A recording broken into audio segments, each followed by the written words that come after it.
সে নাকি নেতা। এই বেয়াদব পরিষ্কার বলতেছে, মুসলমান নারীদেরকে বলতেছে তোমরা মোল্লা মৌলবীর বাচ্চা পেটে নিবা না। এত বড় জানোয়ার মুসলমানের ঘরে জন্ম নিল কেমনে? এত বড় বেঈমান, কি পরিমাণ আশ্চর্য কথা! চিন্তা করে দেখে, নারীর মর্যাদা, নারীর অধিকার, উলামায়ে কেরাম এ ব্যাপারে কিচ্ছু বলে নাই। বলছে কোরআন সুন্নাহ বিরোধী নারীর অধিকারের নামে যে প্রস্তাবগুলো দেওয়া হয়েছে এগুলো প্রত্যাখ্যান করছে। কথা বলেন না কেন? ইসলাম বলছে বাবার মৃত্যুর পরে আপনার উত্তরাধিকার সম্পত্তি 2 বোন 1 ভাই, নাকি এটা আপনারা সবাই জানেন? এটা তো কোরআন শরীফের আয়াত। তো ওরা বলতেছে না, এটা সমান করতে হবে। তো এখন এই কথাটা যে কোরআন সুন্নাহ বিরোধী, এটা বলবার জন্য সামান্যতম আকল দেমাগ আছে, সে বুঝবে না এই কথাটা, সেটা বুঝবে। আপনি যদি বলেন যে এরকম করলো কেন, তা আপনি গোটা ইসলাম সব বুঝেন। কথা বলেন না কেন? আল্লাহর সব বিধান আমরা বুঝি, তো আল্লাহর ফয়সালা আমরা মানি না? আপনি কবরের আযাব বুঝেন, আপনি হাসরের আযাব বুঝেন? তো তাইলে আল্লাহ তাআলার প্রত্যেক কথা সত্য, সঠিক, যৌক্তিক, ইনসাফ। নবীজি বলছে, আয় আল্লাহ আদলুন ফিয়া কাদাউক, আপনি আমার ব্যাপারে যার ব্যাপারে যে ফয়সালা দিছেন এটাই ইনসাফ, এটাই সঠিক, এটাই আদল। আল্লাহ তাআলা বান্দার উপরে জুলুম করবে, আল্লাহ বান্দার ভালোটা বুঝবে না, আর এই নাফরমান কয়েকজন মহিলা বুঝবে? এটা সম্ভব? যাই হোক, আমার বলার উদ্দেশ্য হলো উলামায়ে কেরাম থেকে বিচ্ছিন্ন হবেন না। উলামায়ে কেরাম থেকে বিচ্ছিন্ন করার জন্য যারা যত কষ্টই করুক, ইনশাআল্লাহ এটাতে স্পষ্ট হয়েছে 15 বৎসর কত রকমের মিথ্যা অপবাদ দেওয়া হয়েছে, কত জেল জুলুম, কত নির্যাতন হয়েছে আলেমদের উপরে। আজকে সেই আলেমরাই এখনো সেই মসজিদ, মাদ্রাসা, আলেম, উলামা বাংলাদেশে আছে, কিন্তু ওই জুলুমবাজ আর বাংলাদেশে নাই। অতএব এই নতুন করে এই জঘন্য বেয়াদব যে আলেমদেরকে উপেক্ষা করলো, তুচ্ছ-তাচ্ছিল্য করলো, কিশোরগঞ্জের এই বেয়াদব ইনশাআল্লাহ বাংলাদেশে থাকতে পারবে না। দেখেন, ইনশাআল্লাহ আল্লাহই বেইজ্জতি করবে, আসমান ওয়ালাই বেইজ্জতি করবে ইনশাআল্লাহ। অতএব আপনাদের কাছে অনুরোধ, এভাবেই চলছে, এভাবেই চলছে। উলামায়ে কেরামের বিরোধিতা, কোরআনের বিরুদ্ধা, দ্বীনের বিরোধিতা। উলামায়ে কেরাম বলছে কোরআন সুন্নাহ বিরোধী বক্তব্য। তুমি এটা না প্রমাণ করবা যে না এই কথাটা কোরআন সুন্নাহ বিরোধী নয়। কথা বলেন না কেন? যে আমরা এটা লেখছি এটা কোরআন সুন্নাহ বিরোধী নয়, এটা বুঝে দিলে তো, এটা জনগণকে বললেই তো যে হুজুররা মিথ্যা বলতেছে, না এটা কোরআন সুন্নাহ বিরোধী না, এটা কইলেই তো হয়। অথবা এটা বলেন যে কোরআন সুন্নাহ বিরোধী কথা বাংলাদেশের 95% মুসলমান মানতে হবে, এটা তো এটা কইয়া দেখো না, চাই না আমরা। এরপরে না আমাদের জনগণ মুসলমান প্রতিবাদ করে কিনা দেখা যাবে। মুসলমান তো এখনো মরে নাই, ইমানদার তো এখনো কি করে নাই, সবাই মরে নাই। এই জন্য আমি আপনাদের কাছে বললাম, আমরা প্রত্যেকে ইনশাআল্লাহ এই কোরবানি, কিছুদিন আগে, কয়েক বছর আগে আমি নিজেও একবার পত্রিকায় দেখছি, এক ভদ্রলোক পরামর্শ দিছে কোরবানিতে এই ব্যাপক পশু জবাই না করে এগুলো গরিব দুঃখীকে দান করে দিলে ভালো হতো। হেতের বুদ্ধি, হেতের বুদ্ধি। অর্থাৎ শরীয়তের একটি বিধানের জন্য যে টাকাটা খরচ হয়, এটা শরীয়তের এই বিধান পালন না করে ওনার গরিব দুঃখীর লেগে মায়া লাগছে, গরিব দুঃখীর লেগে তুমি ভিন্ন টাকা উঠাইয়া মানুষদেরকে ভিন্নভাবে দান সৎকা করার জন্য উৎসাহিত করতে পারো না? এই দেশের মানুষ কোরবানির টিহা দিয়ে গরিবকে দিতে হইব কেন? গরিবকে আলাদা টাকা দেওয়ার জন্য উৎসাহিত করতে আলেম ওলামারা নিষেধ করছে, কথা বলেন না কেন? নিষেধ করছে। আমরা বলছি যে গরিব দুঃখী এতিম অসহায়কে দিয়েন না, তো তুমি কোরবানির টাকা দিয়া গরিব দুঃখীরে দিবা কেন? কোরবানি না দিয়ে, এটা তো শরীয়তের বিধান। শরীয়তের বিধান কিনা? সাহাবায়ে কেরাম জিজ্ঞাসা করছে, মা হাযিহিল আদাহি, হে আল্লাহ রসুল কোরবানিটা কি? নবীজি বলছে, সুন্নাতু আবিকুম ইব্রাহিম, তোমাদের পিতা ইব্রাহিমের সুন্নাত। এবার নবীজিকে জিজ্ঞাসা করছে, ফামা লানা ফিহা ইয়া রাসূলুল্লাহ, হে আল্লাহর রাসূল কোরবানি করলে আমাদের লাভ কি? নবীজি বলছে, বিকুল্লি শাআরাতিন হাসানা, প্রত্যেকটি পশমের মধ্যে এক একটা নেকি। তাহলে কোরবানি মানে পশু জবাই শুধু? এটা ইবাদত, পশমে পশমে নেকি। আচ্ছা, আরো শুনেন, নবীজি সাল্লাল্লাহু আলাইহি সাল্লাম বলেন, মা আমিলা আদমিন মিন আমালি ইয়াউমিন নাহার আহাব্বা ইলাল্লাহ মিন ইহরাকিদ দাম। আল্লাহর নবী সাল্লাল্লাহু আলাইহি সাল্লাম বলেন, কোন মানুষ কোরবানির দিন আল্লাহর সবচেয়ে প্রিয় উত্তম আমল যা করে কোরবানির দিন, সেটা হলো ওই পশু জবাই। এরপরে নবীজি বলেন, এই হাদিসের 4টা অংশ, এই প্রথম অংশ বললাম। দ্বিতীয় অংশ নবীজি বলেন, ইন্নাহু ইয়াতি ইয়াউমাল কিয়ামাতি বিকুরুনিহা ওয়া আশআরিহা ওয়া আজলাফিহা, ওই ব্যক্তি কোরবানি যে করলো, কিয়ামতের দিন সে ওই প্রাণীর শিং, পশম এবং আজলাফ মানে খুর, পায়ের যে খুর আছে না, এই খুর, নবীজি বলেন সে শিং, পশম এবং খুরগুলো সহ হাসরের ময়দানে মিজানের পাল্লায় ওজনের জন্য নিয়ে আসবে। এখন কি অর্থ? কি অর্থ? হইল শিং, খুর এবং পশম, পুরা সারা শরীর চামড়ার পশম। তাহলে এগুলো যেহেতু মিজানের পাল্লায় ওজন হিসাবে দিব, তো গোস্তটি হালাই দিব। তোমার তো গোস্ত হালাই দিব, এটা নি বুঝাইছে? বুঝাইছে মানে শিংটাও বাদ যাবে না, খুরটাও বাদ যাবে না, একটা পশমও কি যাবে না, বাদ যাবে না, পুরো আস্থা তার কোরবানিটা তার মিজানের পাল্লায় উঠানো। কি পরিমাণ নিয়ে কি হবে, কি পরিমাণ নিয়ে কি হবে? এটাকে খামখেয়ালি?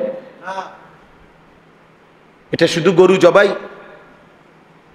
এরপরে 3 নম্বর অংশ, নবীজি সাল্লাল্লাহু আলাইহি সাল্লাম বলেন, ওয়া ইন্নাদ দামা লা ইয়াকাউ মিনাল্লাহি বিমাকানিন ক্বাবলা আন ইয়াকা মিনাল আরদ। অর্থ কি? আগে কোরবানকে কোরবান বলে কেন? মানে এই যে পশু জবাই করার এই উৎসবটাকে, ইবাদতটাকে কি বলে? কোরবানিই বলে। কোরবান অর্থ হলো, কোরবান শব্দটি আরবি, এই আমি যে আয়াত পড়ছি এখানে আছে, ইজ কাররাবা কোরবানান। তো কোরবান শব্দের অর্থ হলো কুরব, নৈকট্য অর্জন করা, কারো ঘনিষ্ঠ হওয়া। মানে কোরবানির মাধ্যমে সবচেয়ে কম সময়ে বান্দা আল্লাহর ঘনিষ্ঠ হয়, নৈকট্য অর্জন করে, এই জন্য কোরবানকে কোরবান বলা হয়। এখন সবচেয়ে কম সময়ে মানে কি, এটা আপনি ব্যাখ্যা দিলে বুঝবেন। ওই হাদিসের অর্থের জন্য বলতেছি, আপনি এমনি আগে বাংলায় বুঝেন, তাইলে হাদিসের তর্জমা বুঝতে সুবিধা হবে। মনে করেন একটা গরু, ছাগল, ভেড়া, বকরি, দুম্বা, মহিষ, এটারে মাটিতে শোয়াইল জবাইয়ের জন্য। কেমন? এখন আপনি বলেন, এই গলা আর মাটি, মানে যে গলাটা যে শোয়াইলো জবাই করার জন্য, গলাতে তো কি লাগাবে? ছুরি দিবে। এখন গলার থেকে মাটি ব্যবধান কতদূর? 1 হাত, আধা হাত, 1 বিঘত, অথবা 4 আঙ্গুল, 5। আচ্ছা ধরি আমরা 1 বিঘত, সর্বোচ্চ 1 বিঘা কি 1 বিঘত, এর বেশি তো হবে না। তাহলে গলা থেকে মাটি ব্যবধান 1 বিঘত। এখন বলেন, প্রাণীটা যখন জবাই করবে কোরবানির দিন, এই গলার মধ্যে যখন ছুরি চালাবে, তখন রক্তের ফোঁটা মাটিতে যে পড়বে, প্রথম ফোঁটা কয় মিনিট লাগবে? 2 সেকেন্ড ধরে নিলাম, 3 সেকেন্ড, এর বেশি তো না। 2 থেকে 3 সেকেন্ডের ভিতরেই রক্ত কোথায় পড়বে? মাটিতে। কারণ কি? গলার থেকে মাটিতে একদম কাছে, ঠিক না? জবাইয়ের সাথে সাথে। এই নবীজি সাল্লাল্লাহু আলাইহি সাল্লাম বলেন, ওই হাদিসের অর্থ, কোরবানির দিন বান্দা যখন ওই প্রাণী জবাই করে তো রক্তের প্রথম ফোঁটা জমিনে পড়বার আগেই 7 আসমানের ঊর্ধ্বে আল্লাহর আরশে পৌঁছে যায়।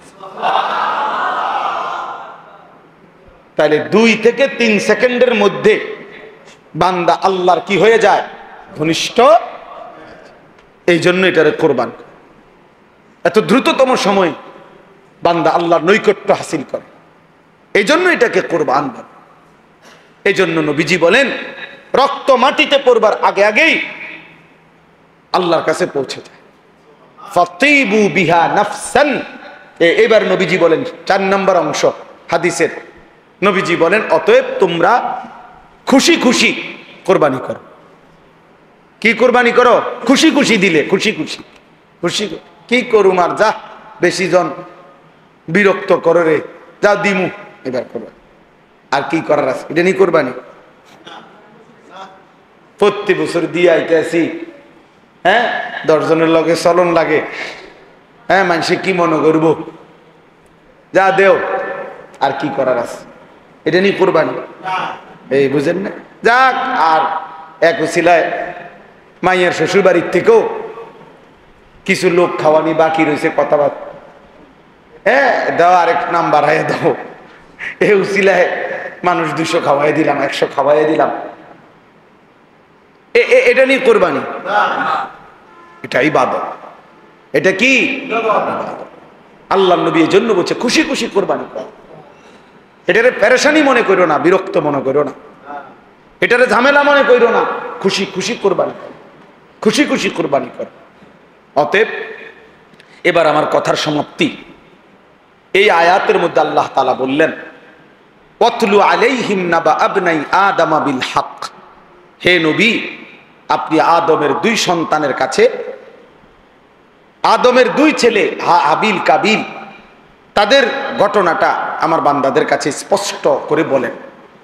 ইজ কাররাবা কুরবানান, যখন তারা 2 ছেলে 2 জন কোরবানি করলো, ফাতুকুব্বিলা মিন আহাদিহিমা ওয়ালাম ইউতাকাব্বাল মিনাল আখার, একজনের কোরবানি কবুল হলো, আরেকজনের কোরবানি কবুল হলো না।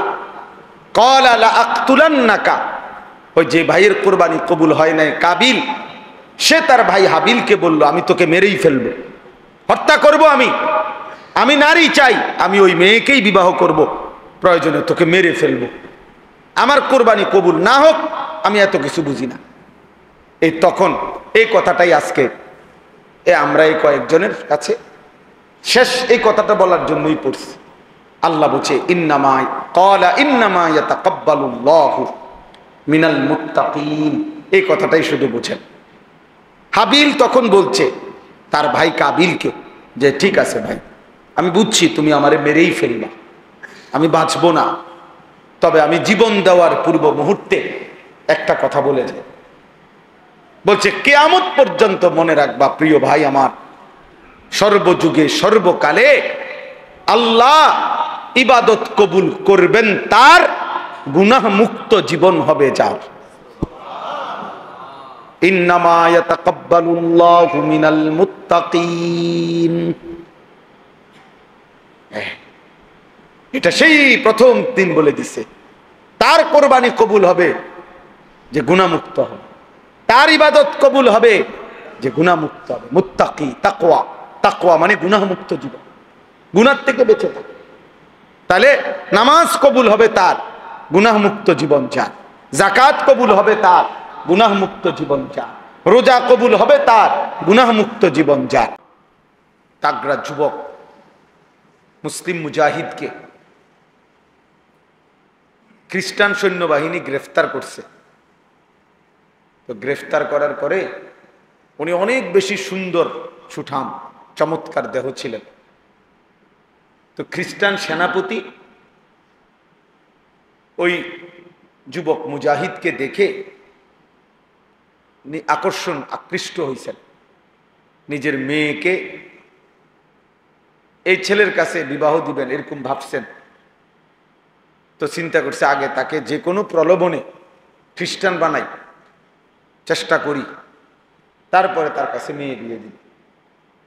তো বহুভাবে ওনাকে প্রলোভন দিছে, হুমকি ধমকি দিছে, উনি কোনোভাবেই মাথা নোয়ায় না। শেষ পর্যন্ত বন্দি করছে। আমরা উর্দু কিতাবে পড়ছি, ওই যুবক মুজাহিদ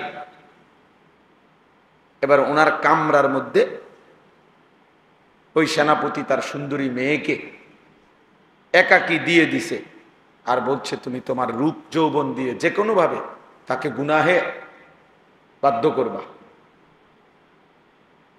তো 3 দিন ওই মেয়ে ওই ঘরে ছিল। 3 দিন পরে সে বের হয়ে তার বাবাকে বলছে যে হে বাবা, নিশ্চিত ইন্নাহু হাজারুন আম শাজারুন, এই যুবক নিশ্চিত হয় পাথর নয়তো কোনো গাছ। সে আসলে কোনো মানুষ না, মানুষের কোনো অস্তিত্ব, প্রাণ, অনুভূতি তার মধ্যে নাই। লা ইয়ালতাফিতু ইলাইয়া মাররাত, সে তো আমার দিকে একবারের জন্য চোখটা তুলেও তাকায় না। আমি আমার সব চেষ্টা করছি কিন্তু হয়নি। তাইলে আলাইকুম আনফুসা, নিজেকে মজবুত করা অনেক বড় নিয়ম, কষ্টসাধ্য কাজ, কষ্টসাধ্য কাজ, কিন্তু সম্ভব। সম্ভব, আল্লাহর দয়া হলে সম্ভব। এই সমাজে আমরা বাহ্যিকভাবে দেখলে মনে হয় নাফরমানির সয়লাভ, অসভ্যতার সয়লাভ, কিন্তু আলহামদুলিল্লাহ এর ভেতর দিয়েও হাজারো লাখো পাক্কা মোমেন ইমানদার নারী, পুরুষ, যুবক, কিশোর, বুড়ো আছে আছে যে 1000 বার জীবন দেবে প্রয়োজনে, কিন্তু আল্লাহর নাফরমানি করবে না। হারামের 1 লোকমা নেবে না, হারামের একটা টাকা নেবে না। এই ভালো মানুষ, এমন উত্তম মানুষদের বরকতেই বাকি বাটফার সিটাররা খাইয়া যাইতেছে। ইমানদারদের বরকত, কোরআনওয়ালাদের বরকত, দিনওয়ালাদের বরকত, আল্লাহকে সেজদা দেনওয়ালাদের বরকত। এটাই সত্য। এই পৃথিবী, আসমান এবং জমিন টিকে আছে আল্লাহ তাআলার নামের উপর, তাওহীদের উপরে, লা ইলাহা ইল্লাল্লাহর উপরে। যেদিন আল্লাহ এই নাম থাকবে না, তো সেদিন আসমান ও জমিন থাকবে। তাহলে আল্লাহর নামের উপরে কি টিকে আছে? আসমান ও জমিন টিকে আছে। তাওহীদের উপরে কায়নাত টিকে আছে। কোন বাটপার, সিটার, সুদখোর, হারামখোর, কোন বখাটে, দুশ্চরিত্র তাদের জন্য না। তারা ইমানদারদের উসিলায়, তারা প্রিয় বান্দাদের, আল্লাহর অনুগত বান্দাদের বরকতে ওরা খায়, ওরা চলে। এই জন্য বাপ, ইসলাহি মজলিস ছোট হোক, 10 জন হোক, 1 জন হোক, খুব দামি। কারণ নিজের পরিবর্তন, নিজের আখলাকের পরিবর্তন, নিজের জিন্দিগির পরিবর্তন, এই ফিকির আসা, গুনাহমুক্ত জীবন গঠন, আল্লাহর ইবাদতে অভ্যস্ত জীবন গঠন, এই কথা বিবেকে আসা, দিলের মধ্যে বসা অনেক বড় নিয়ামত। আমল তো কম বেশি পরে না করবেন, আগে তো দিলে বসতে হবে এই কথাটা, যে আমার আল্লাহকে মানা উচিত, আমার গুনাহ ছেড়ে দেওয়া উচিত, আমার আল্লাহর আদেশ পালন করা উচিত। হাজারো লাখো যুবক, কিশোর, নারী, পুরুষ 30 বছরেও 40 বছরেও নাফরমান, তো এটা বুঝেও না যে এটা গুনাহ, সেটা ভাবেও না। আজকে 30 বছর টানা প্রতিদিন এক তালে সুদ খায়, এই হারাম করে তো জানেই না এটা গুনাহ। 30 বছর ধরে প্রতিদিন ব্যবসা করে, প্রতিদিন ওজনে কম দেয়, প্রত্যেক দিন মিছা কথা করে। এই বেঈমানে তো জানেই না, এই নাফরমান তো জানেই না এটা গুনাহ, সে তো এটা কি বুঝেই না, তার কলিজার ভিতরেই তো নাই। কোনো দিন 1 বছর 2 বছর কোনো দিনই ফজরের নামাজ পড়ে না, এমন কিশোর এমন যুবক কোনোদিনই ফজরের নামাজ 365 দিনের একদিনও ফজরের নামাজ পড়ে না। তাহলে এই জানোয়ার তো জানি না আল্লাহ কি, আখেরাত কি, পরকাল কি, আবার বিচার কি, তা হাসর কি।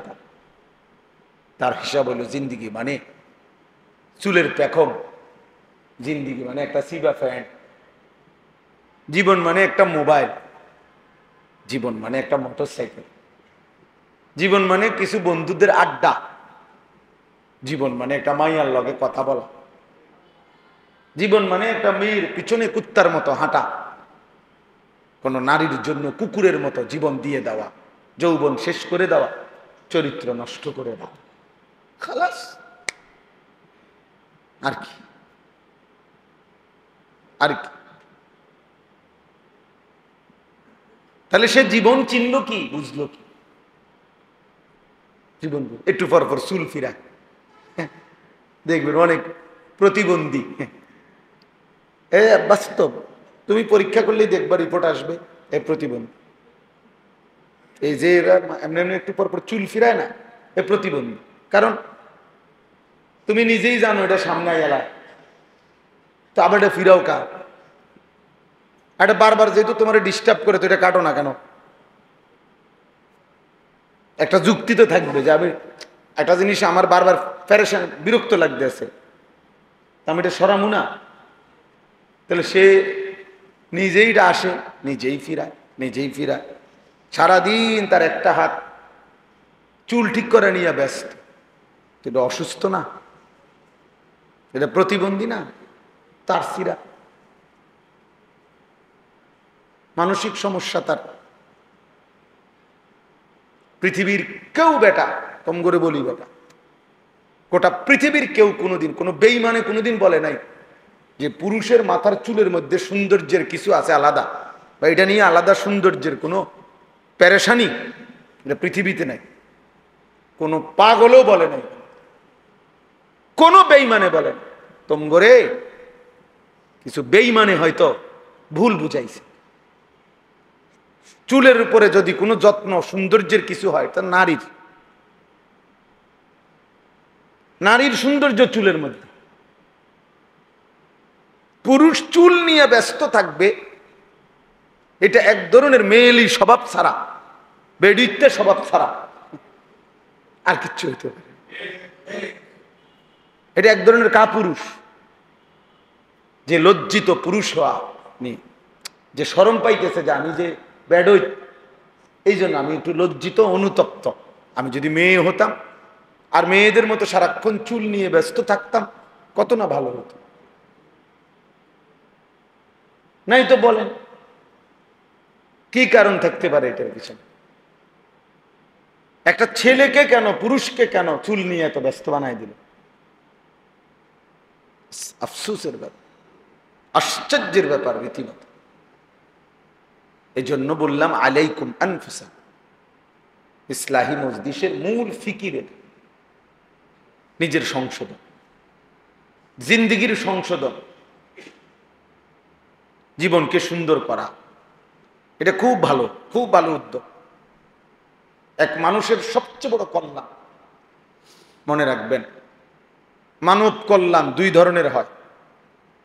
এক হলো সেবামূলক কিছু কাজ করা, কারো বাড়িতে টিউবওয়েল বসায় দিছেন, কারো টিনের চাল দিয়ে দিছেন, কারো ঘর বাইন্ধা দিছেন, হ্যাঁ, মেয়েটার বিধবা মেয়ে বিবাহের ব্যবস্থা করে দিছেন, মাশাআল্লাহ ভালো কাজ এগুলো। বন্যা, ঝড়, ঘূর্ণিঝড়, জলোচ্ছ্বাসে সহযোগিতা করছেন, উত্তম কাজ, মানব সেবা।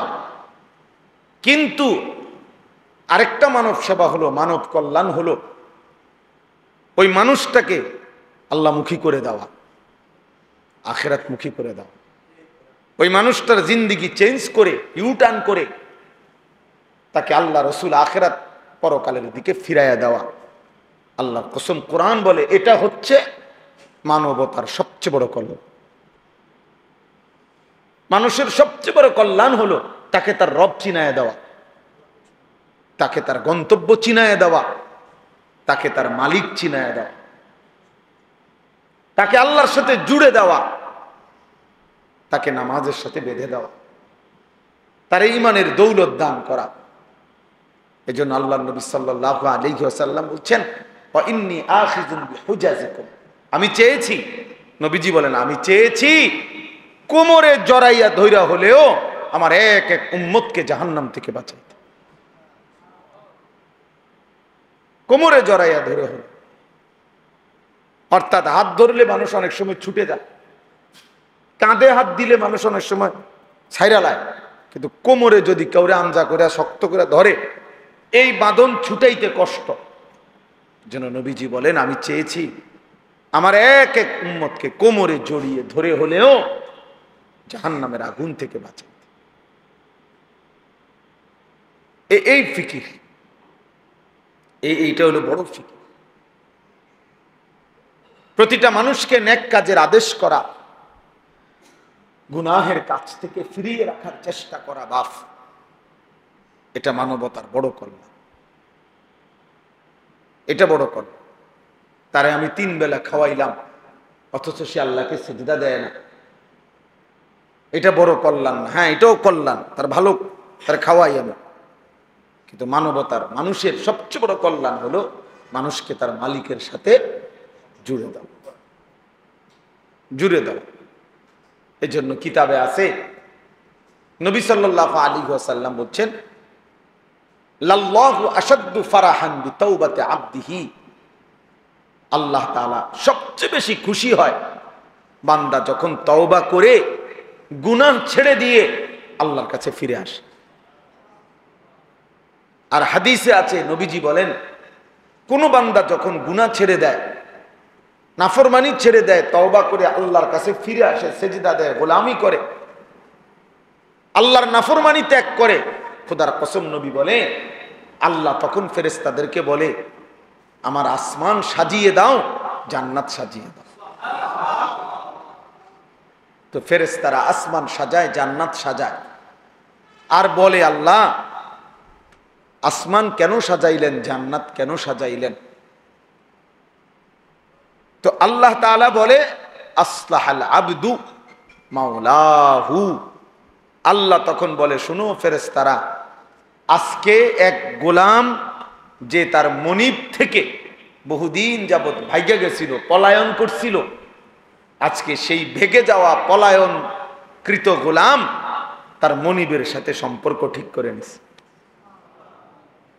আমারে গোলাম বহুদিন আমারে সেজদা দেয় নাই, আমার হুকুম মানে নাই, আমার নাফরমানির উপরে ডুবা ছিল, ওই আমার থেকে দূরে সরে গেছিল, আজকে আমার সেই গোলাম, আমার সেই বান্দা, আমার থেকে যে ভেগে গেছিল, আমার ভেগে যাওয়া বান্দা আমি মালিকের সাথে তওবা করে সম্পর্ক ঠিক করে নিছি। আমি এই খুশিতে আসমান সাজিয়ে দিলাম, জান্নাত সাজিয়ে দিলাম। চাইলে আল্লাহ তাআলা সবচেয়ে বেশি খুশি হয় বান্দা যখন আল্লাহর দিকে ফিরে আসে। এজন্য হাদিসে আছে, আল্লাহর নবী সাল্লাল্লাহু আলাইহি ওয়াসাল্লাম বলেন, আকরাবু মা ইয়াকুনুল আবদু মির রাব্বিহি ওয়া হুয়া সাজিদ। নবীজি বলেন সাল্লাল্লাহু আলাইহি ওয়াসাল্লাম, বান্দা আল্লাহ তাআলার সবচেয়ে আকরাব, ঘনিষ্ঠ হয়, আল্লাহর সবচেয়ে ঘনিষ্ঠ হয় বান্দা কখন? নবীজি বলেন ওয়া হুয়া সাজিদ, বান্দা আল্লাহকে সেজদা করে যখন। কখন? ওয়া হুয়া সাজিদ, যখন সে সেজদা করে।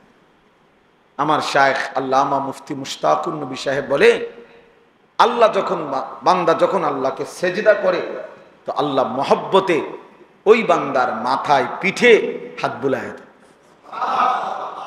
আদর করে দেয়, আদর করে দেয়।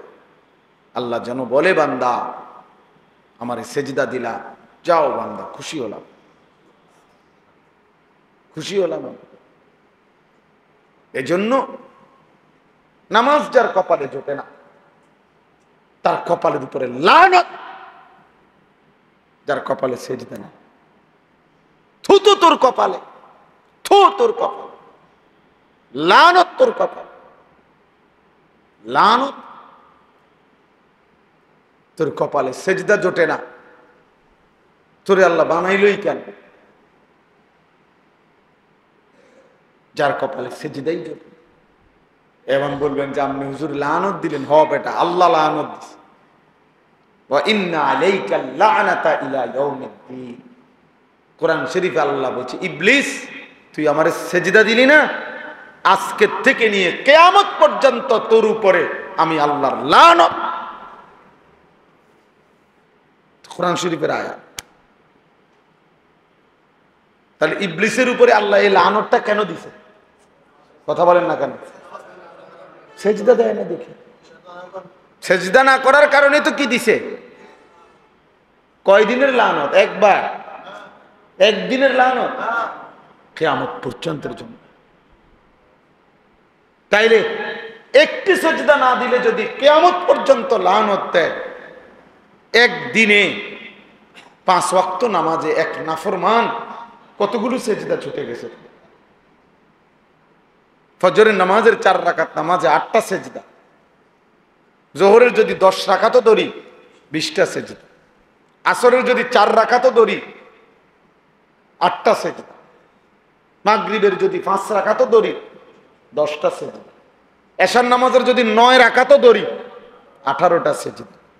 একদিনে তোর কয়টা সেজদা ছুটে গেল? তুমি কি পরিমাণ লানতের যোগ্য হলে, তুমি কি পরিমাণ অভিশপ্ত হলে। আল্লাহ আমাদেরকে বুঝ দান করেন।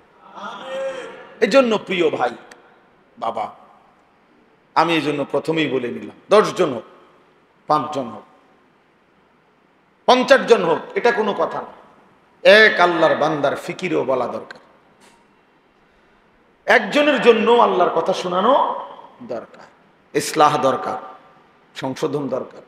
এই বলতে বলতে, শুনতে শুনতে, বারবার বলতে বলতে বলতে বলতে ঠিক কখন কার পরিবর্তন হবে, ঠিক কখন কোন দিন কে বদলে যাবে, সেটা মূলত আল্লাহর ফয়সালা।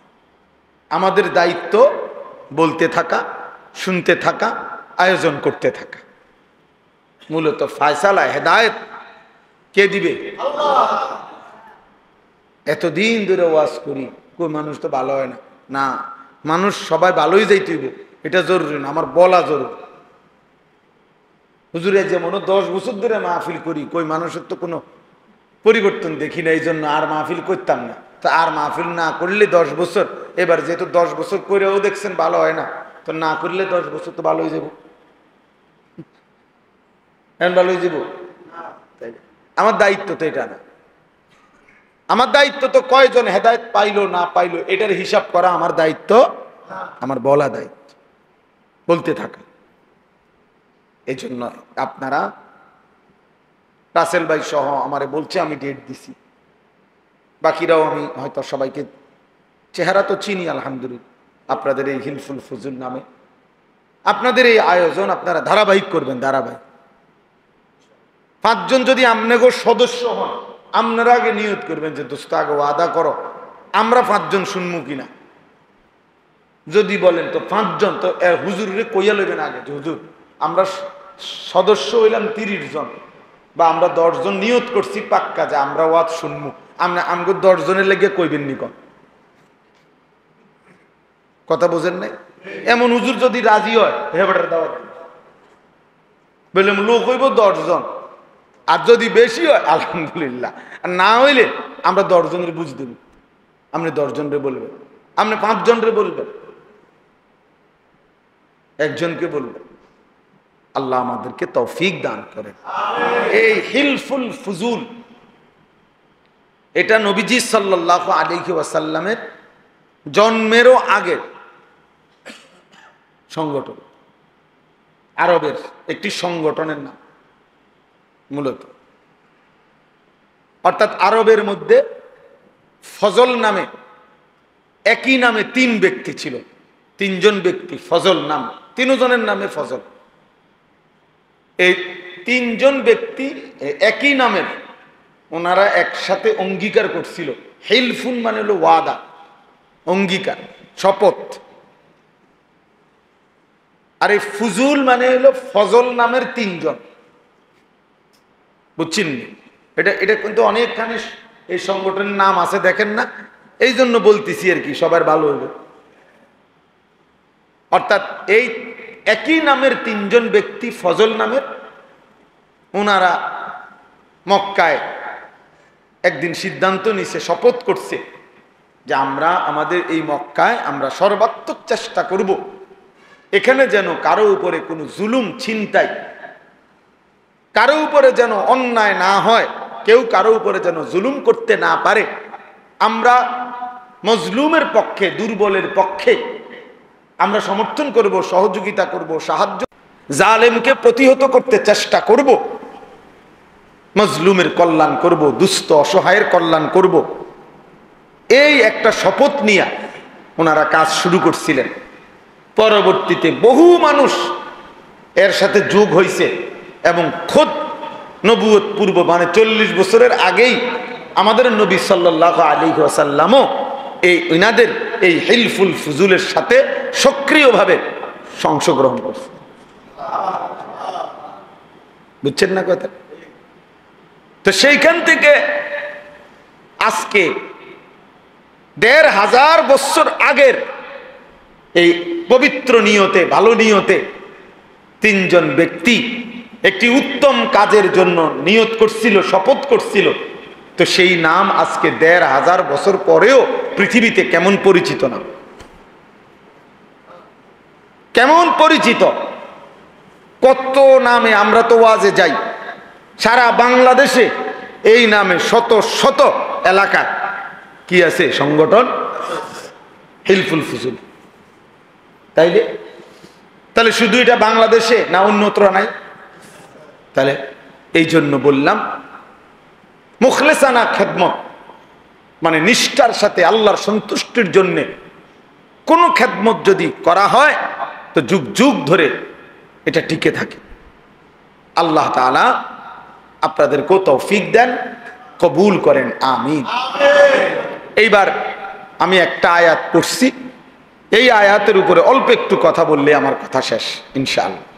আমাদের প্রিয় ভাই হযরত মাওলানা মুফতি ইউসুফ বিন ইকবাল, এই মাওলানা বয়সে আমাদের অনেক কম, আলহামদুলিল্লাহ সে অনেক ভালো আলেম, অনেক ভালো আলেম। আমি ব্যক্তিগতভাবে তার বয়ান শুনি, তার কথা শুনি, তার প্রত্যেক কথায় 10 মিনিট 20 মিনিট আধা ঘন্টাও যদি কেউ শুনে তো ভালো যারা আলেম তারাও অনেক খোরাক পায়। এত সুন্দর কথা বলতে পারে এবং এত দলিল ভিত্তিক, রেফারেন্স ভিত্তিক কথা বলে, এটা অবাক। আলহামদুলিল্লাহ। এই আপনাদেরকে বলছে, আমি সেই তো শুনলাম যে কোন কোন আমল করলে হজ্জের সওয়াব পাওয়া যায়, উমরার সওয়াব পাওয়া যায়। তো দেখা যাবে হাজার হাজার পৃষ্ঠা খুঁজাও আমনে খুঁজা পাইতেন না, অসংখ্য হাদিসের কিতাব খুঁজাও আমনে এগুলোর একসাথ করতে পারতেন। কিন্তু আলহামদুলিল্লাহ ওলামায়ে কেরাম আপনাদের কাছে যুগ যুগ ধরে আলেমরা পুরা কোরআন, পুরা হাদিস, পুরা দ্বীনকে একসাথ করে গবেষণা করে যুগে যুগে উম্মতের সামনে, উম্মতের ওলামায়ে কেরামরা মানুষের জীবন চলার দিক নির্দেশনা, আখিরাতমুখী, কল্যাণমুখী দিক নির্দেশনা দিয়ে যাচ্ছে। এটা ওলামায়ে কেরামেরই একমাত্র খেদমত, যেটা এই পৃথিবীর আর কেউ করতে পারেও নাই, পারবেও না, কেউ পারবে। কোন জেনারেল শিক্ষিত ব্যক্তি পুরা কোরআন সামনে নিয়ে, নবীজির সমস্ত হাদিসকে সামনে নিয়ে পূর্বাপর সমস্ত কিছু বিশ্লেষণ করে উম্মতকে সঠিক দিক নির্দেশনা দেওয়া, এটা একমাত্র ওলামায়ে কেরামেরই বৈশিষ্ট্য। এটা ওলামায়ে কেরামেরই বৈশিষ্ট্য, বিশ্বাস করে। এজন্য ওলামায়ে কেরাম থেকে বিচ্ছিন্ন হওয়া, ওলামায়ে কেরাম থেকে বিচ্যুত হওয়া, ওই মানুষগুলো, ওই ব্যক্তিগুলো নিশ্চিত মনে রাখবেন ওরা সঠিক রাস্তা, গন্তব্য, মঞ্জিল পাবে না, মাঝখানে কোথাও না কোথাও হোঁচট খাইয়া পড়ে যাবে, পড়ে যাবে। প্রত্যেক সময়ে মনে রাখবেন, সর্বসময়ে কিছু মানুষ, কিছু ব্যক্তি, কিছু গোষ্ঠী প্রকাশ্যে কিংবা গোপনে সর্বদাই তৎপর থাকে, যারা উলামায়ে কেরামের বিরোধিতা করার জন্য সচেষ্ট। কারণ হলো তারা জানে মানুষ যত বেশি উলামায়ে কেরামের সাথে থাকবে, উলামায়ে কেরাম থেকে শুনবে, তত বেশি প্রকৃত দ্বীন, প্রকৃত ইসলাম, প্রকৃত আমল, প্রকৃত জীবন গঠন করতে পারবে। আর জীবন যদি সুন্দর হয়ে যায়, ঈমান আমলের উপরে উঠে যায়, মানুষ যদি অন্যায়, অশ্লীলতা, বেহায়াপনা, অসভ্যতা, নোংরামি, হারাম, অবৈধ উপার্জন এগুলা যদি উলামায়ে কেরামের বরকতে ছেড়ে দেয়, তাহলে মুনাফিক যারা, বেঈমান যারা, নামধারী ছদ্মবেশী মুসলমানের দুশ্মন যারা, তাদের লস, তাদের লস। এই জন্য সবসময় কিছু ব্যক্তি, মানুষ, গ্রুপের চেষ্টা থাকে, যারা সর্বদাই চেষ্টা করে উলামায়ে কেরাম থেকে মানুষকে কি করতে, বিচ্ছিন্ন। হ্যাঁ, আপনার নারী সংস্কার কমিশন, যেটা নিয়ে সারা বাংলাদেশ প্রতিবাদ করছে, বাংলাদেশের উলামায়ে কেরাম সহ ন্যূনতম ঈমান আছে, আমল আছে এমন বিবেকবান মুসলমান নারী পুরুষ প্রত্যেকেই বলছে যে কোরআন সুন্নাহ বিরোধী। এখানে অসংখ্য ধারা প্রতিবেদনে লিখছে তারা, যেটা প্রকাশ্যে আল্লাহর কোরআন বিরোধী, রাসূলের সুন্নাহ বিরোধী, এটা স্পষ্ট বলছে। উলামায়ে কেরামও দেখায় দিছে, সাধারণ বিবেকবান মুসলমান, ইমানদার মুসলমানও এটা দেখছে, শুনছে, জানে। কিন্তু অল্প কিছু নারী, নারী নামের কলঙ্ক, এরা আপনার গোটা জাতিকে বিদ্রুপ করে উলামায়ে কেরাম এবং ইসলাম এবং ধর্মের বিরোধিতা করে তারা ধর্ম, আলেমদের বক্তব্য, কোরআন সুন্নাহর বক্তব্য সবকিছুকে প্রত্যাখ্যান করে তাদের দাবি যে নারীর অধিকার, মর্যাদা, তারা যা বলে, তারা যা চায়, নারী যা বলবে, নারী যা চাইবে, সেই অধিকারই তাকে দিতে হবে। তাদের বক্তব্য এটা। আর তাদের পক্ষে সমর্থন করে এমন কিছু নামধারী, মুখোশধারী মুসলমান আছে, নাউজুবিল্লাহ। এই 2 দিন হয় বাংলাদেশের কিশোরগঞ্জের একজন নেতা, পুরান নেতা, বুড়া নেতা, এই পর্যন্ত কয়েকবার ডিগবাজি দিছে, দল বদলাইছে, এই পর্যন্ত বহু দল বদলাইয়া, তাই নিয়ে প্রকাশ্যে টক শোতে আপনার 2 দিন আগে এই অসভ্য, বেয়াদব প্রকাশ্যে সারা পৃথিবীকে সামনে রেখে উলামায়ে কেরামকে তুচ্ছ তাচ্ছিল্য এবং ব্যঙ্গ বিদ্রুপ করেছে। আজীব হবে। সে বলছে আমরা 500 টাকার মৌলবী, আমরা 1000 টাকার নাকি মৌলবী, আমগরে 500 টাকা দিলে আমরা ওয়াজ বদলায় ফেলি, আমরা ফতুয়া বদলায় ফেলি। নারীদেরকে বলছে তোমরা এই মোল্লাদের সন্তান পেটে ধারণ করবা না।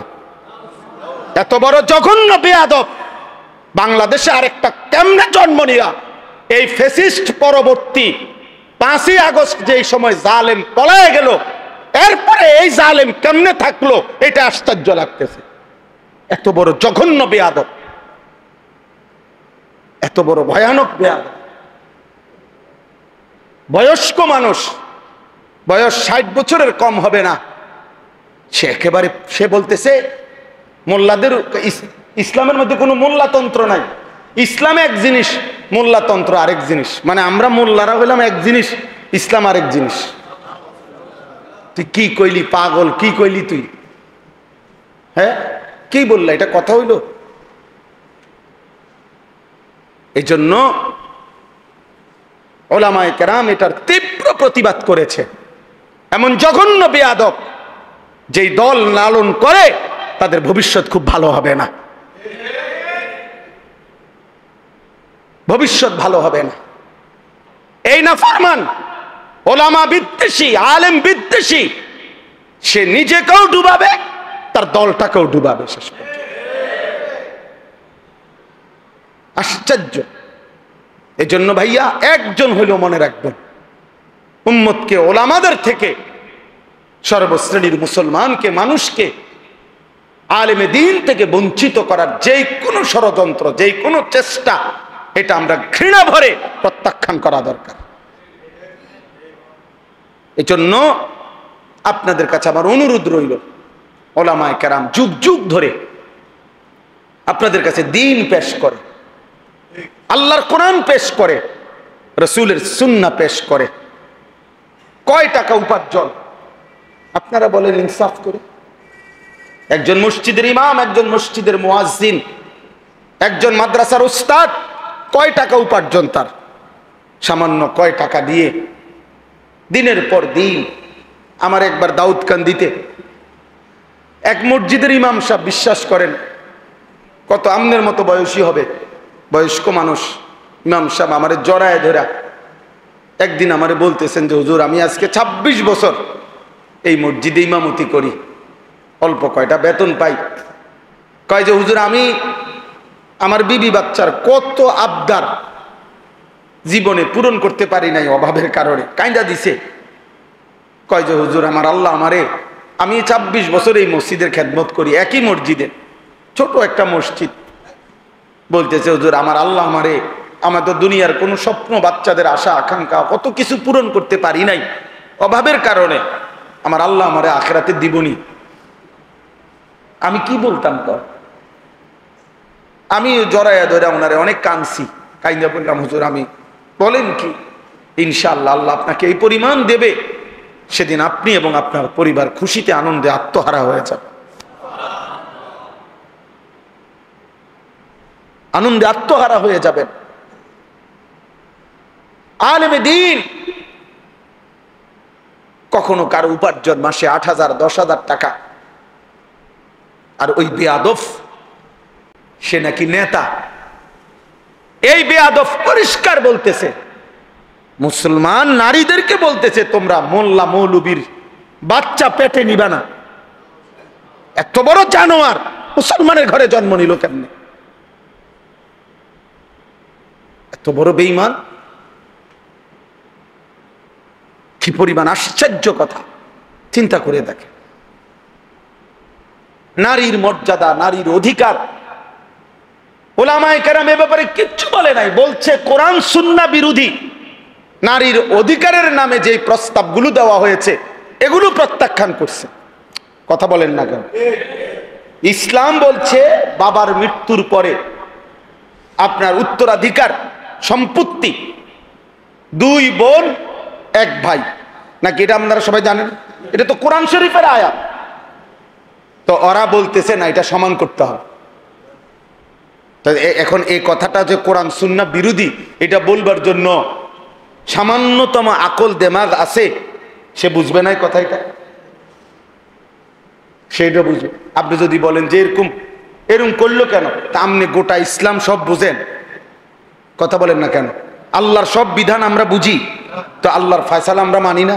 আপনি কবরের আযাব বুঝেন, আপনি হাসরের আযাব বুঝেন, তো তাইলে আল্লাহ তাআলার প্রত্যেক কথা সত্য, সঠিক, যৌক্তিক, ইনসাফ। নবীজি বলছে, আয় আল্লাহ, আদলুন ফিয়া কাদাউক, আপনি আমার ব্যাপারে, যার ব্যাপারে যে ফয়সালা দিছেন, এটাই ইনসাফ, এটাই সঠিক, এটাই আদল। আল্লাহ তাআলা বান্দার উপরে জুলুম করবে, আল্লাহ বান্দার ভালোটা বুঝবে না, আর এই নাফরমান কয়েকজন মহিলা বুঝবে? এটা সম্ভব? যাই হোক, আমার বলার উদ্দেশ্য হলো উলামায়ে কেরাম থেকে বিচ্ছিন্ন হবেন না। উলামায়ে কেরাম থেকে বিচ্ছিন্ন করার জন্য যারা যত কষ্টই করুক, ইনশাআল্লাহ এটা তো স্পষ্ট হয়েছে, 15 বৎসর কত রকমের মিথ্যা অপবাদ দেওয়া হয়েছে, কত জেল জুলুম, কত নির্যাতন হয়েছে আলেমদের উপরে। আজকে সেই আলেমরাই এখনো সেই মসজিদ, মাদ্রাসা, আলেম, উলামা বাংলাদেশে আছে, কিন্তু ওই জুলুমবাজ আর বাংলাদেশে নাই। অতএব এই নতুন করে এই জঘন্য বেয়াদব যে আলেমদেরকে উপেক্ষা করলো, তুচ্ছ-তাচ্ছিল্য করলো, কিশোরগঞ্জের এই বেয়াদব ইনশাআল্লাহ বাংলাদেশে থাকতে পারবে না। দেখেন ইনশাআল্লাহ আল্লাহই বেইজ্জতি করবে, আসমান ওয়ালাই বেইজ্জতি করবে ইনশাআল্লাহ। অতএব আপনাদের কাছে অনুরোধ, এভাবে চলছে, এভাবে চলছে। ওলামায়ে কেরামের বিরোধিতা, কোরআনের বিরুদ্ধা, দ্বীনের বিরোধিতা। ওলামায়ে কেরাম বলছে কোরআন সুন্নাহ বিরোধী বক্তব্য। তুমি এটা না প্রমাণ করবা যে না এই কথাটা কোরআন সুন্নাহ বিরোধী নয়। কথা বলেন না কেন? যে আমরা এটা লেখছি এটা কোরআন সুন্নাহ বিরোধী নয়, এটা বুঝাই দিলে তো, এটা জনগণকে বললেই তো যে হুজুররা মিথ্যা বলতেছে, না এটা কোরআন সুন্নাহ বিরোধী না, এটা কইলেই তো হয়। অথবা এটা বলেন যে কোরআন সুন্নাহ বিরোধী কথা বাংলাদেশের 95% মুসলমান মানতে হবে, এটা তো এটা কইয়া দেখো না, চাই না আমরা। এরপরে না আমাদের জনগণ মুসলমান প্রতিবাদ করে কিনা দেখা যাবে। মুসলমান তো এখনো মরে নাই, ইমানদার তো এখনো কি করে নাই, সবাই মরে নাই। এই জন্য আমি আপনাদের কাছে বললাম আমরা প্রত্যেকে ইনশাআল্লাহ এই কোরবানি, কিছুদিন আগে, কয়েক বছর আগে আমি নিজেও একবার পত্রিকায় দেখছি, এক ভদ্রলোক পরামর্শ দিছে কোরবানিতে এই ব্যাপক পশু জবাই না করে এগুলো গরিব দুঃখীকে দান করে দিলে ভালো হতো। হেতের বুদ্ধি, হেতের বুদ্ধি।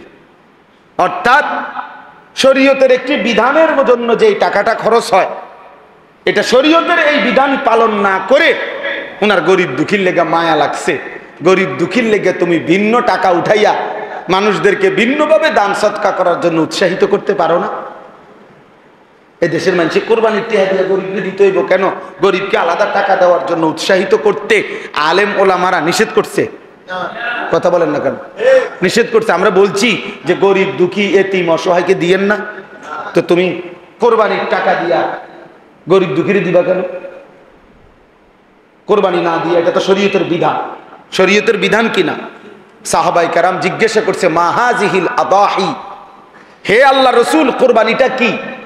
নবীজি বলছে সুন্নাতু আবিকুম ইব্রাহিম, তোমাদের পিতা ইব্রাহিমের সুন্নাত। এবার নবীজিকে জিজ্ঞাসা করছে ফামা লানা ফিহা ইয়া রাসূলুল্লাহ, হে আল্লাহর রাসূল কোরবানি করলে আমাদের লাভ কি? নবীজি বলছে বিকুল্লি শাআরাতিন হাসানা, প্রত্যেকটি পশমের মধ্যে এক একটা নেকি। তাহলে কোরবানি মানে পশু জবাই শুধু? এটা ইবাদত, পশমে পশমে নেকি। আচ্ছা আরো শুনেন, নবীজি সাল্লাল্লাহু আলাইহি সাল্লাম বলেন মা আমিলা আদমিন মিন আমালি ইয়াউমিন নাহার আহাব্বা ইলাল্লাহ মিন ইহরাকিদ দাম। আল্লাহর নবী সাল্লাল্লাহু আলাইহি সাল্লাম বলেন কোন মানুষ কোরবানির দিন আল্লাহর সবচেয়ে প্রিয় উত্তম আমল যা করে কোরবানির দিন, সেটা হলো ওই পশু জবাই। এরপরে নবীজি বলেন, এই হাদিসের 4টা অংশ, এই প্রথম অংশ বললাম, দ্বিতীয় অংশ নবীজি বলেন ইন্নাহু ইয়াতি ইয়াউমাল কিয়ামাতি বিকুরুনিহা ওয়া আশআরিহা ওয়া আজলাফিহা, ওই ব্যক্তি কোরবানি যে করলো কিয়ামতের দিন সে ওই প্রাণীর শিং, পশম এবং আজলাফ মানে খুর, পায়ের যে খুর আছে না, এই খুর, নবীজি বলেন সে শিং, পশম এবং খুরগুলো সহ হাসরের ময়দানে মিজানের পাল্লায় ওজনের জন্য নিয়ে আসবে। এখন কি অর্থ? কি অর্থ হইল শিং, খুর এবং পশম, পুরা সারা শরীর চামড়ার পশম। তাহলে এগুলো যেহেতু মিজানের পাল্লায় ওজন হিসাবে দিব, তো গোস্তটি হালাই দিব, তোমার তো গোস্ত হালাই দিব, এটা নি বুঝাইছে? বুঝাইছে মানে শিংটাও বাদ যাবে না, খুরটাও বাদ যাবে না, একটা পশমও কি যাবে না, বাদ যাবে না, পুরো আস্থা তার কোরবানিটা তার মিজানের পাল্লায় উঠানো। কি পরিমাণ নিয়ে কি হবে, কি পরিমাণ নিয়ে কি হবে? এটাকে খামখেয়ালি? এটা শুধু গরু জবাই। এরপরে 3 নম্বর অংশ, নবীজি সাল্লাল্লাহু আলাইহি সাল্লাম বলেন ওয়া ইন্নাদ দামা লা ইয়াকাউ মিনাল্লাহি বিমাকানিন ক্বাবলা আন ইয়াকা মিনাল আরদ। অর্থ কি? আগে কোরবানকে কোরবান বলে কেন? মানে এই যে পশু জবাই করার এই উৎসবটাকে ইবাদতটাকে কি বলে? কোরবানি বলে। কোরবান অর্থ হলো, কোরবান শব্দটি আরবি, এই আমি যে আয়াত পড়ছি এখানে আছে, ইজ কাররাবা কোরবানান। তো কোরবান শব্দের অর্থ হলো কুরব, নৈকট্য অর্জন করা, কারো ঘনিষ্ঠ হওয়া। মানে কোরবানির মাধ্যমে সবচেয়ে কম সময়ে বান্দা আল্লাহর ঘনিষ্ঠ হয়, নৈকট্য অর্জন করে, এই জন্য কোরবানকে কোরবান বলা হয়। এখন সবচেয়ে কম সময়ে মানে কি, এটা আপনি ব্যাখ্যা দিলে বুঝবেন। ওই হাদিসের অর্থের জন্য বলতেছি। আপনি এমনি আগে বাংলায় বুঝেন, তাইলে হাদিসের তর্জমা বুঝতে সুবিধা হবে। মনে করেন একটা গরু, ছাগল, ভেড়া, বকরি, দুম্বা, মহিষ, এটারে মাটিতে শোয়াইলো জবাইয়ের জন্য, কেমন? এখন আপনি বলেন এই গলা আর মাটি, মানে যে গলাটা যে শোয়াইলো জবাই করার জন্য, গলাতে তো কি লাগাবে? ছুরি দিবে। এখন গলার থেকে মাটি ব্যবধান কতদূর? এক হাত, আধা হাত, 1 বিগত, অথবা 4 আঙ্গুল 5। আচ্ছা ধরি আমরা 1 বিগত, সর্বোচ্চ 1 বিঘা কি 1 বিগত, এর বেশি তো হবে না। তাহলে গলা থেকে মাটি ব্যবধান 1 বিঘত। এখন বলেন, প্রাণীটা যখন জবাই করবে কোরবানির দিন, এই গলার মধ্যে যখন ছুরি চালাবে, তখন রক্তের ফোঁটা মাটিতে যে পড়বে, প্রথম ফোঁটা কয় মিনিট লাগবে? 2 সেকেন্ড, ধরে নিলাম 3 সেকেন্ড, এর বেশি তো না। 2 থেকে 3 সেকেন্ডের ভিতরেই রক্ত কোথায় পড়বে? মাটিতে। কারণ কি? গলার থেকে মাটিতে একদম কাছে, ঠিক না? জবাইয়ের সাথে সাথে। এই নবীজি সাল্লাল্লাহু আলাইহি সাল্লাম বলেন, ওই হাদিসের অর্থ, কোরবানির দিন বান্দা যখন ওই প্রাণী জবাই করে, তো রক্তের প্রথম ফোঁটা জমিনে পড়বার আগেই 7 আসমানের ঊর্ধ্বে আল্লাহর আরশে পৌঁছে যায়। তাহলে 2 থেকে 3 সেকেন্ডের মধ্যে বান্দা আল্লাহর কি হয়ে যায়? ঘনিষ্ঠ। এই জন্য এটারে কোরবান। এত দ্রুততম সময় বান্দা আল্লাহর নৈকট্য হাসিল করে, এই জন্য এটাকে কোরবান বলে। এই জন্য নবীজি বলেন, রক্ত মাটিতে পড়বার আগে আগেই আল্লাহর কাছে পৌঁছে যায়। ফাতিবু বিহা নাফসান। এবার নবীজি বলেন 4 নম্বর অংশ হাদিসের, নবীজি বলেন, অতএব তোমরা খুশি খুশি কোরবানি করো। কি কোরবানি করো? খুশি খুশি দিলে, খুশি খুশি। খুশি কি করুম আর, যা বেশি জন বিরক্ত করো রে, যা দিমু এবার করবা। আর কি করার আছে? এটা নিয়ে কোরবানি।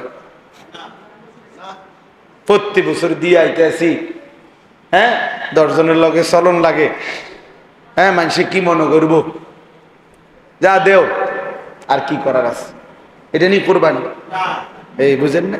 যাক, আর এক উছিলায় মাইয়ের শ্বশুর বাড়ির থেকেও কিছু লোক খাওয়ানি বাকি রয়েছে, কথাবার্তা, হ্যাঁ, দাও আরেক নাম বাড়াইয়া দাও।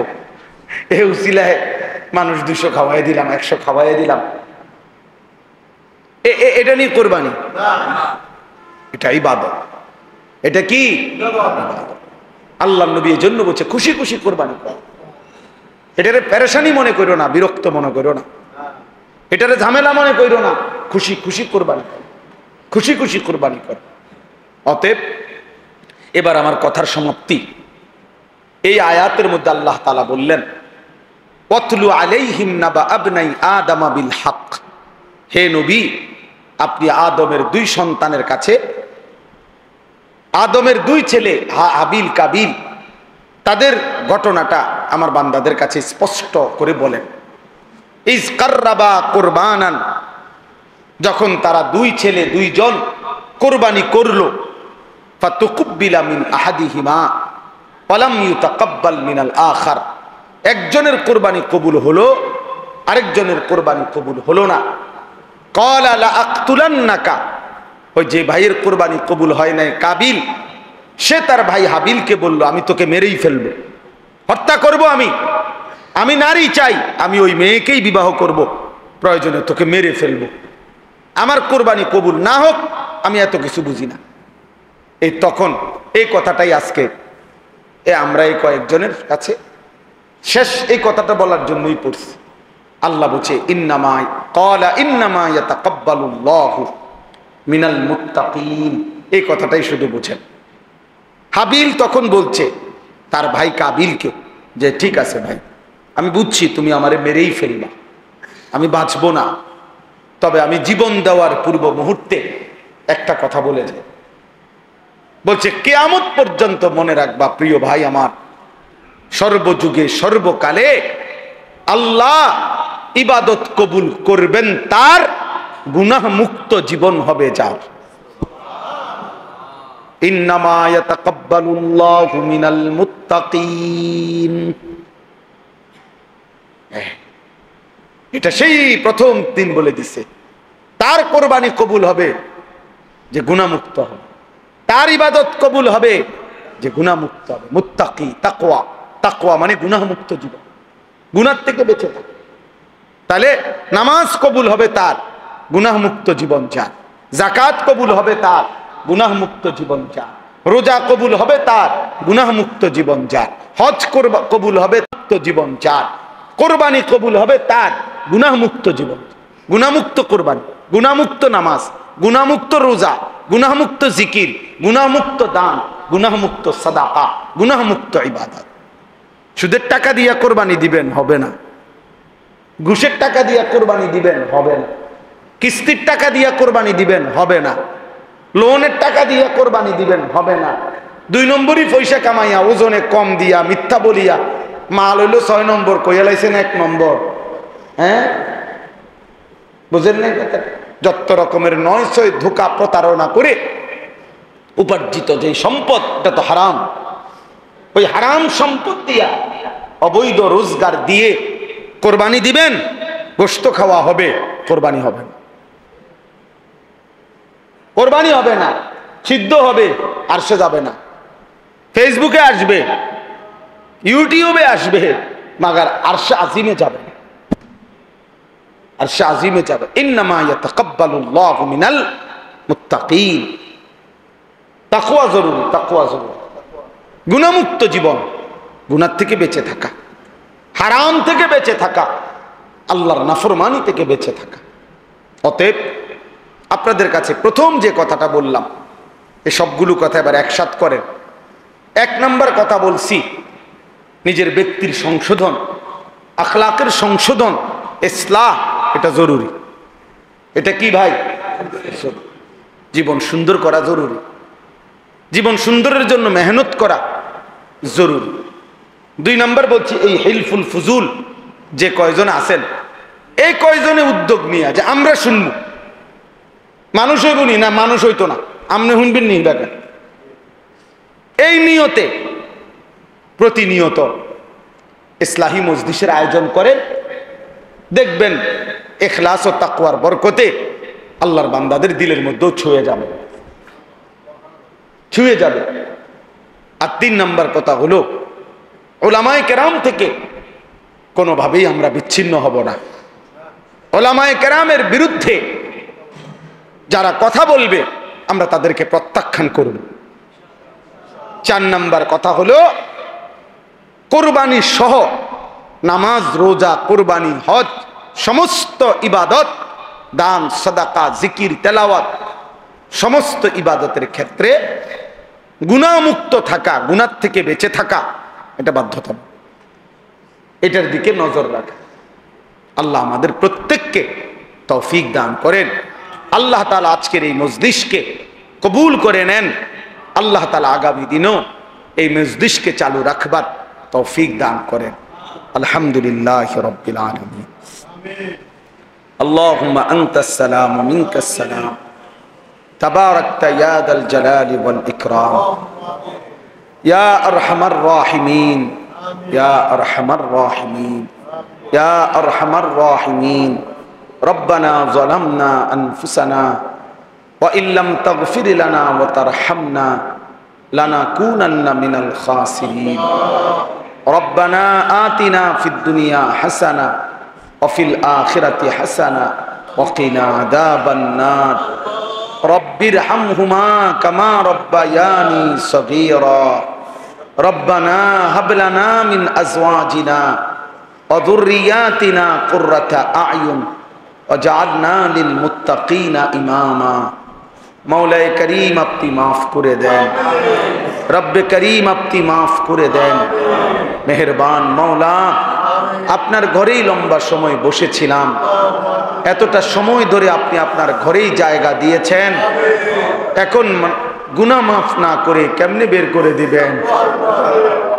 আয় মাওলা মাফ করে দেন মাওলা, আপনার ঘরে যেহেতু বসতেই দিলেন, এখন আপনি মাফই করে দেন, মাফ করে দেন মাওলা। আযাব দিলে আপনার কোনো লাভ নাই, মাফ করে দিলে আপনার কোনো ক্ষতি নাই, মাফ করলে আপনার কমবে না, মাফ না পেলে আমাদের উপায় থাকবে না।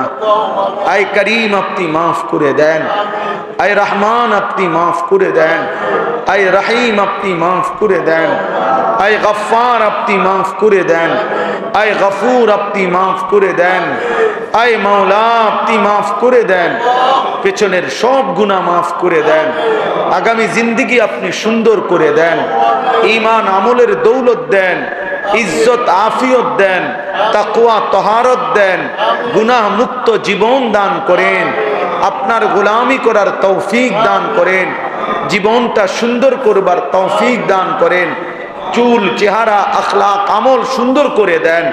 আল্লাহ কিশোর যুবক ছেলেগুলোকে বদলে দেন, কিশোর যুবক ছেলেগুলোকে বদলে দেন, কিশোর যুবক ছেলেগুলোকে বদলে দেন। আল্লাহ এদের চেহারা সুন্দর করে দেন, এদের চুল মুসলমানের মতো স্বাভাবিক বানিয়ে দেন, এদের আখলাক সুন্দর করে দেন।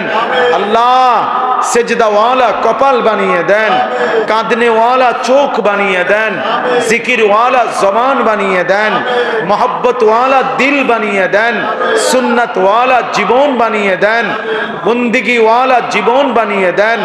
আয় আল্লাহ আপনি মাফ করে দেন, সমস্ত কবরবাসীদেরকে মাফ করে দেন, কিয়ামত পর্যন্ত কবরের আযাব মাফ করে দেন, কবরগুলোকে জান্নাতের টুকরা বানিয়ে দেন, আপনার নূরে রহমত দ্বারা ভরপুর করে দেন, অসুস্থ বিমারি যারা শিফা করে দেন, কামাই রুজিতে হালাল বরকত দান করেন, চাকরি ব্যবসা ক্ষেত খামার সব কিছুতে বরকত দান করেন, প্রবাসী বিদেশের জমিনে যারা সহি সালামতে নিরাপদে রাখেন মাওলা, আল্লাহ প্রত্যেকের নেক মাকসাদ পূরণ করে দেন, এই মসজিদখানা কবুল করে নেন।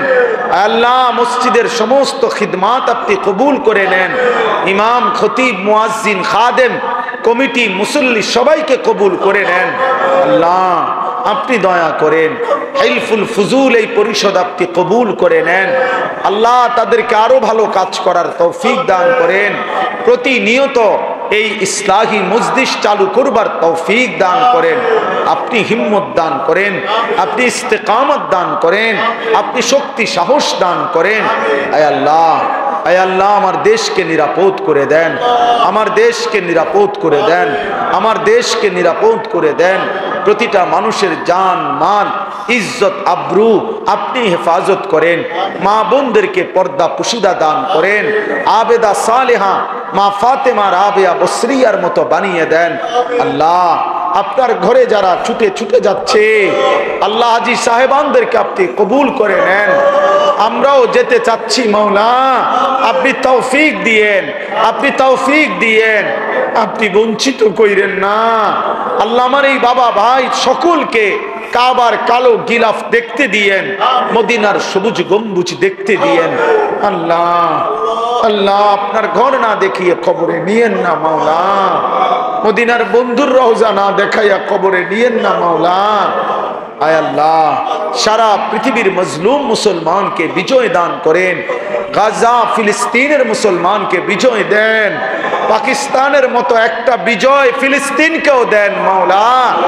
আয় আল্লাহ মোদিকে আপনি বেইজ্জতি করেছেন, নেতানিয়াহুকে আপনি ধ্বংস করে দেন, আপনি ধ্বংস করে দেন, আপনি ধ্বংস করে দেন। আয় আল্লাহ এদেশে ইসলামকে কায়েম করে দেন, উলামাদের ইজ্জতকে কায়েম করে দেন, উলামায়ে কেরামের বিরুদ্ধাচরণ যারা করেছে আপনি তাদেরকে বেইজ্জতি করে দেন, আপনি তাদেরকে বেইজ্জতি করে দেন।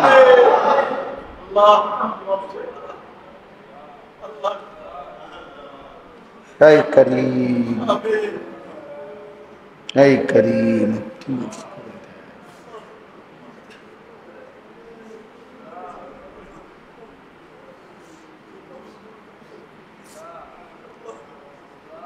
আল্লাহ আপনি দেন মাওলা, ফিলিস্তিনের বিজয় দেন, গাজার বিজয় দেন, কাশ্মীরের বিজয় দেন, আরাকানের বিজয় দেন, মুসলিমের বিজয় দেন আল্লাহ। রব্বির হামহুমা কামা রব্বায়ানি সগীরা। সুবহানা রাব্বিকা রাব্বিল ইজ্জাতি আম্মা ইয়াসিফুন ওয়া সালামুন আলাল মুরসালিন ওয়ালহামদুলিল্লাহি রাব্বিল আলামিন। আমার 28 তারিখ হজ্জের ফ্লাইট, দোয়া করবেন আল্লাহ যেন আমার শোরগোল হুলস্থুল কম হয়। ব্যাপক বড়সড় আয়োজন হয় না, এটাই মনে করেন ইসলাহি মজলিসের একটা বৈশিষ্ট্য। মূলত ইসলাহি মজলিসের মূল ফিকির হলো ব্যক্তির জিন্দিগি সংশোধন করা, জীবন সংশোধন, নিজেকে গঠন, ইসলাহ। কোরআনুল কারীমের মধ্যে আছে আল্লাহ তাআলা বলেন, ইন্নামাল মুমিনুনা ইখওয়া ফাআসলিহু বাইনা আখাওয়াইকুম। নিশ্চয়ই মুমিনগণ পরস্পর ভাই ভাই, অতএব তোমরা তোমাদের পরস্পর ভাই ভাই প্রত্যেকে একে অপরকে সংশোধন করে দাও। কোরআনুল কারীমের মধ্যে আছে ওয়া ইন তাইফাতানি মিনাল মুমিনিনা ইকতাতালু ফাআসলিহু বাইনাহুমা। তোমাদের ঈমানদারদের মধ্যে যদি দুই দল, দুই গ্রুপ ঝগড়া করে, মারামারি করে, তো তোমরা তাদের মধ্যে সংশোধন করে দাও। কোরআনুল কারীমের মধ্যে আছে আল্লাহ তাআলা বলছেন, ফাত্তাকুল্লাহা ওয়া আসলিহু যাতা বাইনিকুম। তোমরা আল্লাহকে ভয় করো এবং নিজেদের মধ্যে সংশোধন করে দাও। এরকম অনেক শব্দ কোরআনুল কারীমের মধ্যে আছে, ইন উরিদু ইল্লাল ইসলাহা মাস্তাতাতু। নবীগণ মানুষকে আল্লাহর দিকে ডেকে তো এ কথা বলতেন যে, হে আমার জাতি, এই যে দিবানিশি তোমাদেরকে ডাকতেছি, এর উদ্দেশ্য তোমাদের সংশোধন, আর কিছুই না, তোমাদের জীবন গঠন। তাহলে ইসলাহ সংশোধন, পরিবর্তন, জিন্দিগি আল্লাহ এবং রসুলের রঙে গঠন, আখেরাতের আলোকে জীবন সাজানো, এটা খুব জরুরি। এটা একজন মানুষের, একজন মুমিনের প্রধানতম ডিউটি, প্রধান ডিউটি, নিজেকে আল্লাহ তাআলার হুকুমের অনুগত করা, জীবন গঠন করা। ইয়া আইয়ুহাল্লাযীনা আমানু আলাইকুম আনফুসাকুম। কোরআনুল কারীমের মধ্যে আছে, হে ঈমানদারগণ, তোমরা প্রত্যেকেই নিজেকে আঁকড়িয়ে ধরো। তার মানে নিজেকে গড়ে তোলো, নিজেকে সাজিয়ে তোলো, ঈমান আমলের রঙে নিজেকে সাজাও। লা ইয়াদুররুকুম মান দাল্লা ইযা ইহতাদাইতুম। যদি তোমরা নিজেদেরকে হেদায়েতের উপরে উঠাইতে পারো, তো পৃথিবীর আর কেউ তোমাকে পথভ্রষ্ট করতে পারবে না। আমি যদি বিশ্বাস করি ঈমান আমল আমার জিন্দেগি, আমার দিলের মধ্যে যদি আখিরাত বসে, কবরের ভয় বসে, গোটা পৃথিবী ল্যাংটা হোক, গোটা পৃথিবী নাফরমানিতে ডুবে যাবে,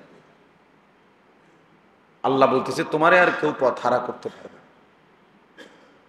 তাহলে এমন অসংখ্য মানুষ দেখেন যে একটি সমাজের চারদিকে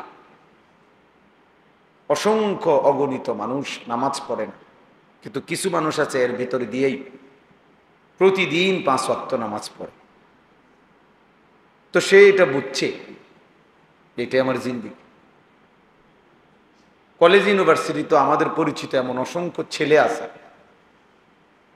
যেখানে চারিদিকে গুনাহ এবং ছেলে মেয়ে নারী পুরুষের অবাধ চলাফেরা, কিন্তু এর মাঝখানেও সে শতভাগ তার চোখ নামায়া রাখে, নিজেকে হেফাজত করে, 5 ওয়াক্ত নামাজ পড়ে।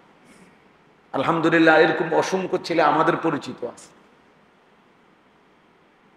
তাহলে কারো দিলের মধ্যে যখন আখিরাত ঢুকে যায়, তো চারিদিকের সকলের নাফরমানিও তাকে আর প্রভাবিত করতে পারে না।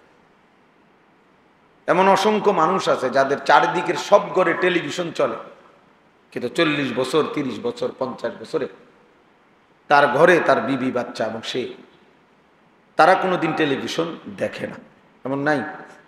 আলহামদুলিল্লাহ। এই জন্য আল্লাহ তাআলা বলছে,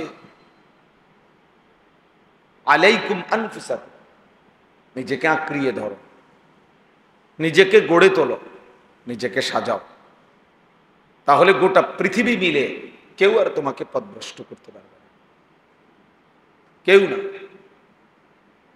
হযরত মাওলানা তারেক জামিল সাহেব, পৃথিবী বিখ্যাত মুবাল্লিগ, দাঈ, তো উনি বলেন যে আমি আমার দীর্ঘ 30-35 বছরের জীবনে গোটা ইউরোপ আমেরিকা সহ সমস্ত দেশে, এমনকি এক এক দেশের প্রতিটা স্টেটে প্রদেশে আমি সফর করছি, দিনকে দিন, বছরকে বছর, রাতকে রাত। কিন্তু উনি বলেন যে আমি আল্লাহকে সাক্ষী রেখে বলতে পারি, আমার এই নজর এই দীর্ঘ 25 বছর 30 বছরের জীবনে ইচ্ছা করে কোনো ভিন নারীর দিকে তাকায় না। অথচ যেখানে উলঙ্গপনা, বেহায়াপনা স্বাভাবিক, যেখানে পর্দা কিংবা ঢেকে ঢুকে চলা অস্বাভাবিক, সেইখানে, ওইখানের ব্যাপারে উনি বলতেছে, ওইখানে থাকার, চলার পরেও, যাওয়ার পরেও আমি আমার নজর হেফাজত করছি।